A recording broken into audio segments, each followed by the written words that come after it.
Hello বন্ধুরা, তো দেখুন এটা হচ্ছে পোলকা শাক। আমি কিছুদিন আগে কিছু বীজ ছাড়িয়েছিলাম আমার ছাদ বাগানে। তো চলো দেখি এরকম শাক আরো কত হয়েছে। তো দেখতেই পাচ্ছেন আমি এখান থেকে কিছুটা তুলেছি। দেখুন কি সুন্দর এই সাদা জবা গাছের মধ্যে ছড়িয়েছিলাম, কি সুন্দর হয়েছে। তো আমি এখন এগুলো সব হারভেস্ট করে নেবো, ঠিক আছে? আছে।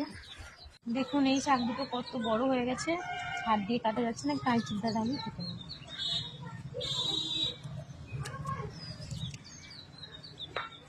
কিছু বোতের শাক, এগুলো কিন্তু আমি লাগাইনি, এগুলো নিজে থেকেই হয়েছে।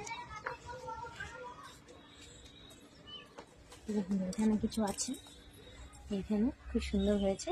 তো এই গাছগুলো বড় হওয়ার কারণে আমার এই গাছগুলো লাউগুলো বাড়তে পারছে না, সেজন্য আমি এইগুলো এখন তুলে নেবো। এগুলো খুব ছোট ছোট